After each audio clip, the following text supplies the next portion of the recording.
Good morning, student. So, again, welcome in your bio class. And from today, we will start sex determination in human being. So, before we start sex determination in human being, we just recall some important points which we have discussed in previous lesson. It was sex determination mechanisms. We have already read different type of sex determination mechanisms. It was XXXY type, first XX XY type, second one is XXXO type, third one is ZZ ZW type, fourth one is ZO or ZZ type. This one is for male and this one is for female. ये किसके लिए है? Mail और ये this one is female. Female का क्या? This one is XXXY. Sorry, ये just a minute. ये वाला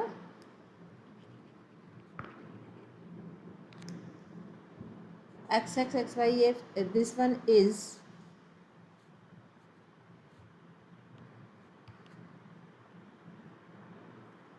जस्ट अ मिनट स्टूडेंट.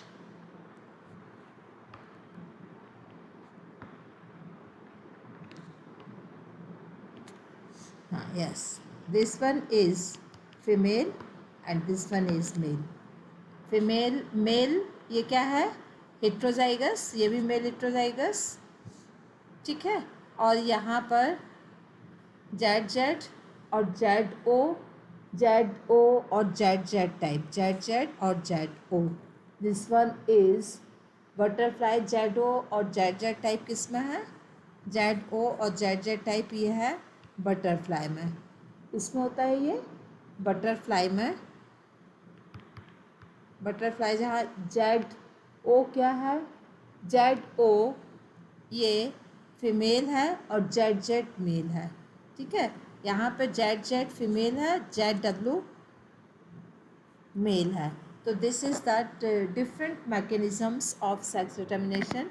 यहाँ पे कोई कंफ्यूज मत होना. और किस किस कौन से एग्जाम्पल्स में किस टाइप का होता है ये आपको लर्न करना है. फॉर एग्जाम्पल्स एक बार और रिपीट कर देते हैं. जेड जेड सॉरी, ये वाला दिस वन, ये फर्स्ट वन, ये इसका एग्जाम्पल्स है बेसिकली इंसेक्ट एंड मैमल्स. ये इंसेक्ट में और मैमल्स में है.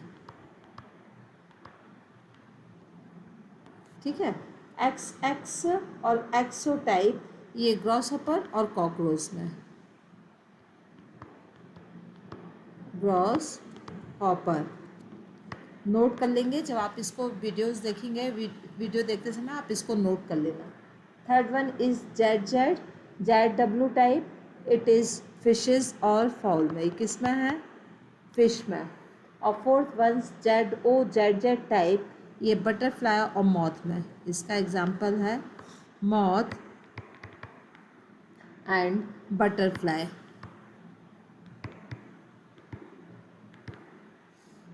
Clear student? So now sex determination in human being. Already we have discussed sex determination in human being. Heterozygous male होता है जिसमें टू टाइप के डिफरेंट टाइप के स्पर्म्स फॉर्म करता है. और जो फीमेल होती है वो आइसोगेमस उसके गैमेट्स होते हैं दोनों एक्स एक्स टाइप के. और जब हेट्रोजाइगस गैमेट्स फॉर्म हो, हेट्रोजाइगस जाइगोट फॉर्म होगा तो वो मेल चाइल्ड होगा. होमोजाइगस जाइगोट फॉर्म होगा तो वो फीमेल चाइल्ड होगा. Now sex determination is honey bee. We have already discuss haplodiploidy sex determination system. Haplodiploidy sex determination system basically female जो होती है वो 2x क्रोमोसोम्स वाली होती है. मीन्स उसमें 32 क्रोमोसोम्स होते हैं फीमेल में. मेल में सिर्फ 16 क्रोमोसोम्स होते हैं. मेल हमेशा हैप्लॉइड होगा, फीमेल हमेशा डिप्लॉइड होगी. तो that's a reason haplodiploid sex determination. Male होगा वो हमेशा 16 क्रोमोसोम्स और एक्स क्रोमोसोम्स वाला, फीमेल हमेशा 32 क्रोमोसोम्स और 2x क्रोमोसोम्स है। फीमेल फर्टाइल नेचर की होगी और फीमेल जैसा ही एक और वर्कर्स होते हैं, वर्कर्स भी 32 क्रोमोसोम्स वाले होते हैं, बट फीमेल में और वर्कर्स में दो डिफरेंस है। फीमेल जो है वो मियोसिस डिवीजन के थ्रू गैमेट्स फॉर्म कर सकती है, वर्कर्स गैमेट्स फॉर्म नहीं कर सकता है। So this is the basic difference in sex determination in honey B. आप एक बार रीड करोगे, बिल्कुल सिंपल है। हनी बी में फीमेल हमेशा फर्टाइल होगी और क्वीन होगी, वो गैमेट्स फॉर्म कर सकती है। फीमेल और जो मेल होगा वो हमेशा, जिसको ड्रोन कहते हैं, वो हमेशा हैप्लॉइड होगा।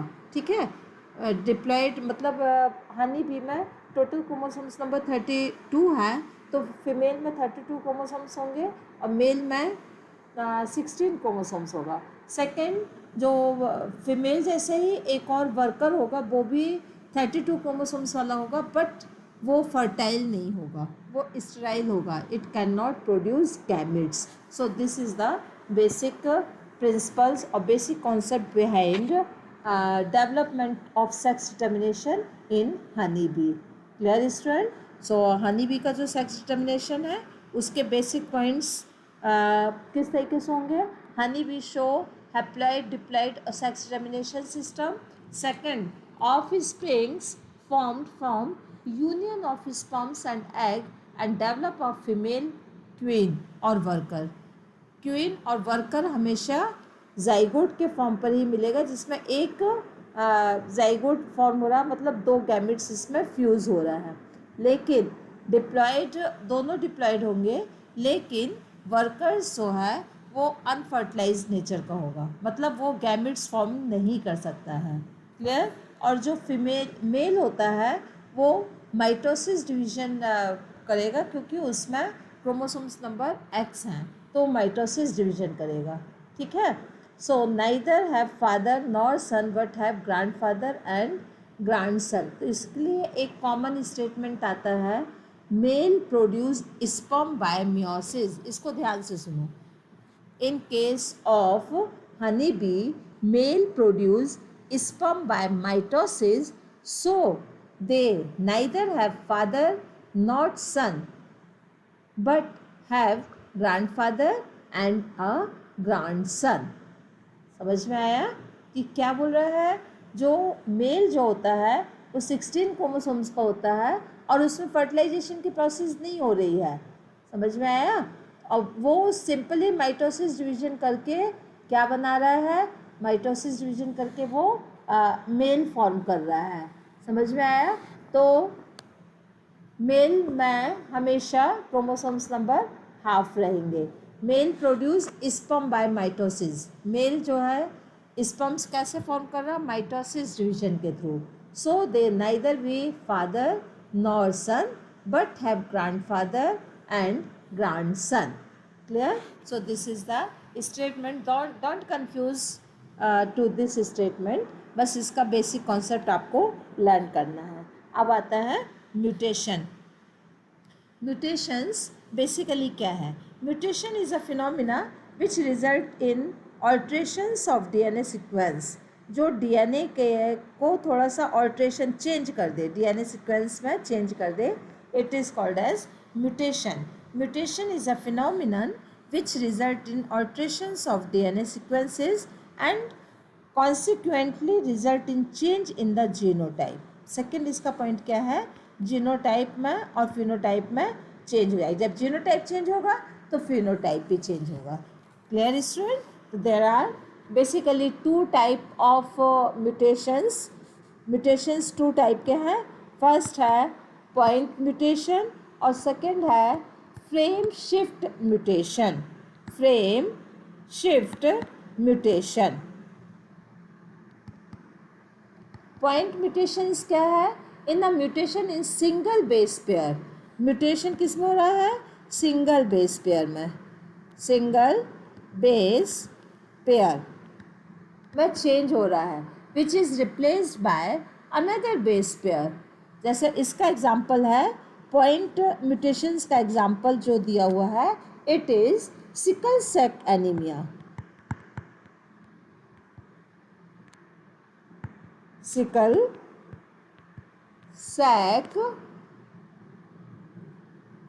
Cell anaemia, sickle cell anaemia.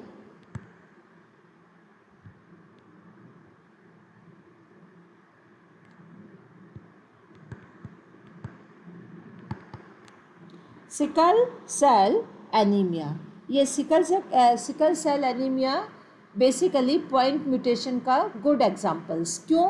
क्योंकि इसमें एक बीटा ग्लोबिन चेन होती है, उसकी जगह पर उसमें ग्लूटामाइन होता है, उसकी जगह पर वैलिन आ जाता है। बी ग्लोबिन चेन में एक ग्लूटामाइन की जगह पे वैलाइन आ जाता है। This is called as point mutation. So sickle cell anaemia is a good examples of point mutation. Clear student? Sickle cell anaemia एक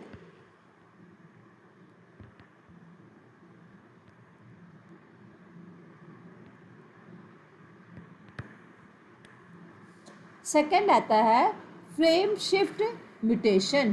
फ्रेम शिफ्ट म्यूटेशन क्या है? Basically it is the change in the reading frame, change in the reading frame because of insertion और deletion of the base pair. Base pair में कोई एक चीज़ add हो जाना या कोई एक चीज़ उसमें से डिलीट हो जाना, और उसके कारण जो रीडिंग पैटर्न है वो चेंज हो जाएगा। This is called as frame shift mutations. जैसे फॉर एग्जांपल्स नॉर्मल इंसर्शन क्या है? जैसे नॉर्मल एक डीएनए है, A T C A T और जी सी जी ए, ये एक नॉर्मल है। अब इसमें एक इंसर्शन हो गया, ठीक है। इंसर्शन क्या हो गया? ए टी सी, इसमें इंसर्शन हुआ, इंसर्शन, और क्या बन गया? ए टी सी, फिर सी जी ए, तो जी इसमें ऐड हो गया। क्या ऐड हो गया? जी ऐड हो गया, ठीक है। और फिर आ गया टी सी जी। जब इसमें एक चीज़ ऐड हो जाएगी तो ये इस तरीके से इसकी रीडिंग हो जाएगी, ठीक है ना। तो ये इंसर्शन हो गया, मतलब एक बेस पेयर चेंज हो गया। डिलीशन में क्या हो जाएगा? डिलीशन बेसिकली डिलीशन में एक कोई चीज़ अलग हो जाएगी, ठीक है।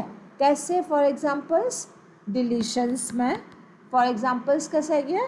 जैसे ए टी सी, ठीक है। दूसरा आ गया ए टी सी जी ए। तो इसमें ए 1 2 3 4 5 6 7 8, इसमें कितने? 1 2 3 4 5 6 7 8 9, ये 9 जो बेस पेयर थे उसमें से अभी कितना हो गया? 8। क्लियर? और यहाँ पे क्या हो गया? ए टी सी, ये कितने थे? 9 थे, इसमें एक ऐड हो गया है। तो इंसर्शन में एक ऐड हो जाना और डिलीशन में एक रिमूव हो जाना, ठीक है। तो जब एक रिमूव हो जाएगा न्यूक्लियोटाइड का डीएनए सेगमेंट से, तो क्या होगा? रीडिंग फ्रेम जो है वो चेंज हो जाएगा, क्योंकि वो हमेशा 3 को लेके ही रीड करता है।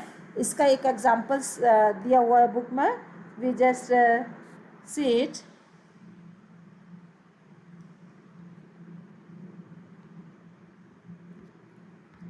दिस इज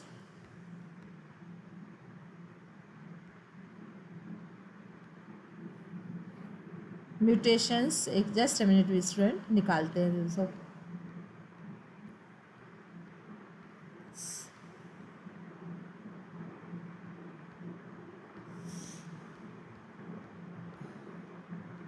किस तरीके से डिलीशन और इंसर्शन उसमें शो होगा। I just give you examples. It is actually given in your book also, and I want give you book examples that you can read and understood very proper manner. That's the reason I am searching it where it has given. Just a minute. Ram has, it is, just a minute better. Linkage sex determination, just a minute. And this is sex determination human being, sickle cell anemia, mutations, and pedigree analysis, then Mendelian disorder, then sickle cell anemia. Yes, it is given there. Yes, one examples I have explained you.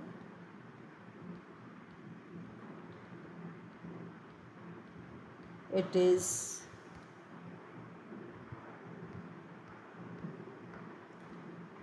yes.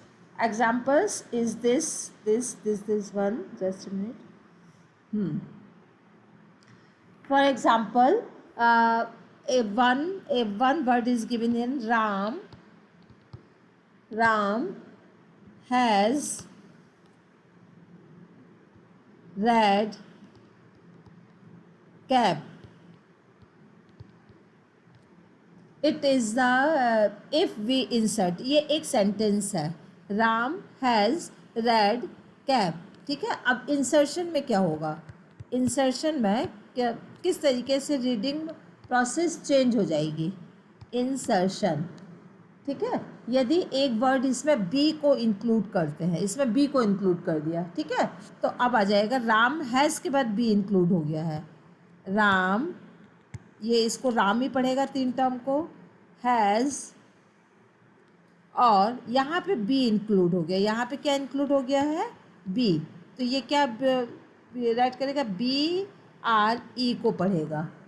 ठीक है, B R E को पढ़ेगा, और D C ए 3 को एक साथ, D C एक हो जाएगा, और पी को ये सेपरेट कर देगा इंसर्शन में. डिलीशन में क्या होगा? डिलीशन में एक चीज़ पूरी तरीके से डिलीट हो गई. राम हैज़ रेड कैप में बी की जगह पर एक आई ऐड हो गया. ठीक है, राम हैज़ बी आर, तो क्या हो जाएगा इसका? डिलीशन में राम हैज़, अब आर वर्ड जो है डिलीट हो गया, आर वर्ड डिलीट हो गया, तो क्या जाएगा?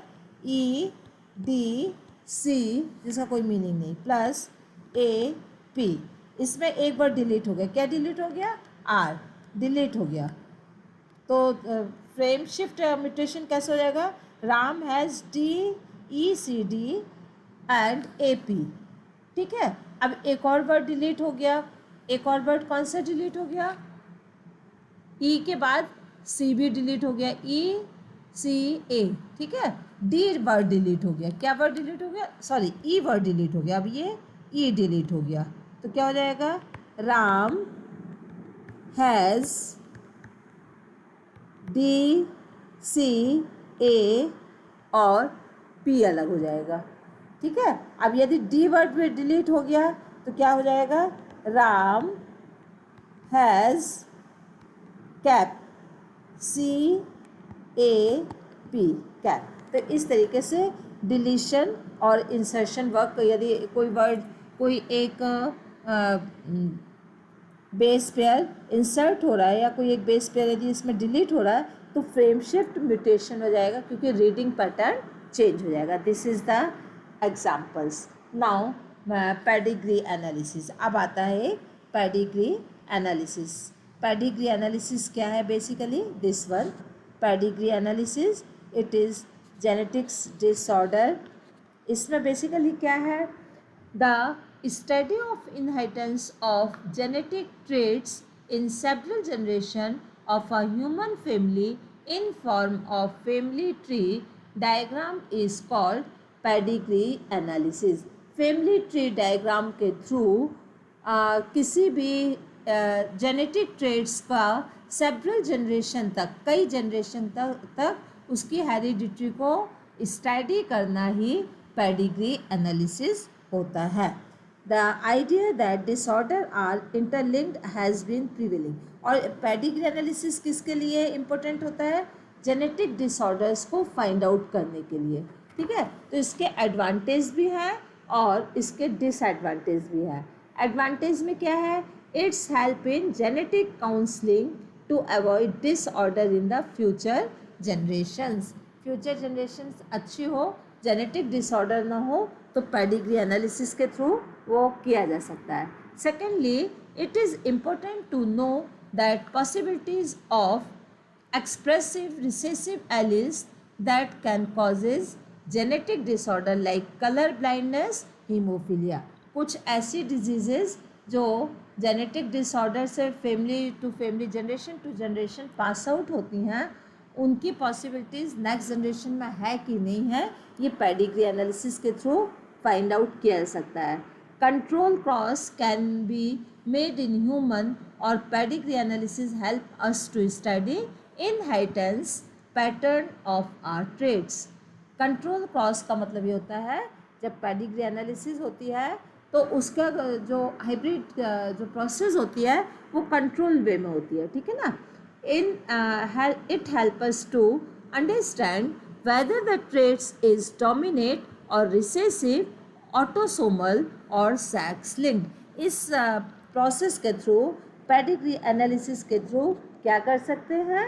ये dominate, recessive, autosomal, sex linkage disease, recessive autosomal traits of dominate को फाइंड आउट कर सकते हैं. It predicted the harmful effects of marriage between the close relatives. ये भी शो करता है कि बहुत क्लोज रिलेटिव्स की जो मैरिज है वो बहुत बार किसी जेनेटिक डिफ़ॉल्ट्स को generation to generation carry on करती है. It means it will be harmful.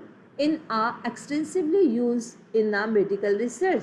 Pedigree analysis का मेडिकल रिसर्च में बहुत ज़्यादा यूज़ होता है. So this is genetic disorder. So we have discuss genetic disorder क्या है. जेनेटिक डिसऑर्डर और 2 या 3 एग्जाम्पल्स को लेके जेनेटिक डिसऑर्डर को हम लोग एक्सप्लेन करेंगे. दिस इज़ सम टर्म्स, और ये कुछ ऐसे सिंबल हैं जो पेडिग्री एनालिसिस में यूज़ किए जाते हैं. स्क्वायर मेल के लिए, सर्किल फीमेल के लिए.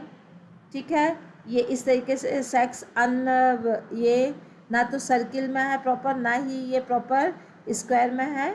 ये इस तरीके से यदि स्क्वायर है तो सेक्स अनएक्सपेक्टेड, सेक्स का अनएक्सपेक्टेड जो चीज़ आ गई है. ठीक है, ये अफेक्टेड, यदि उनको कोई डिजीज़ है किसी कलर से, यदि रेड कलर से फिल है तो मतलब ये डिजीज़ है. ठीक है, बीच में लाइन है तो ये मैटिंग हाइब्रिडाइजेशन के लिए है. डबल लाइन है तो मैटिंग बिटवीन रिलेटिव्स. ठीक है, कॉन्सेंजुइशियस मैटिंग. इस तरीके से यदि एक वो बनाना है, parents above and childrens below, ये पेरेंट्स साइन है. ठीक है, और ये चिल्ड्रन साइन है. ये वाला साइन किसके लिए होता है? Parents with male child affected. इसमें ये चाइल्ड है मतलब अफेक्टेड, मेल अफेक्टेड. 5, ये 5 दिया है उसके अंदर, 5 अनअफेक्टेड ऑफ स्प्रिंग्स. तो ये क्या है? सिंबल है. ये पूरे क्या बेटा? सिंबल है, जिसका पेडिग्री एनालिसिस पर बहुत ज़्यादा यूज़ होता है. पेडिग्री एनालिसिस पर, इस पर क्लियर स्टूडेंट. सो मेंडेलियन डिसऑर्डर और जो आगे की जो हीमोफीलिया वगैरह है वो हम आपको फिर नेक्स्ट वीडियो में क्लियर करेंगे. I hope student you will understood और you understood each and every point. So again I will instruct you, when you read this chapter please focus करके ही आपको पूरा स्टडी करना है, अदरवाइज आप कंफ्यूज हो जाओगे. Thank you student. Have a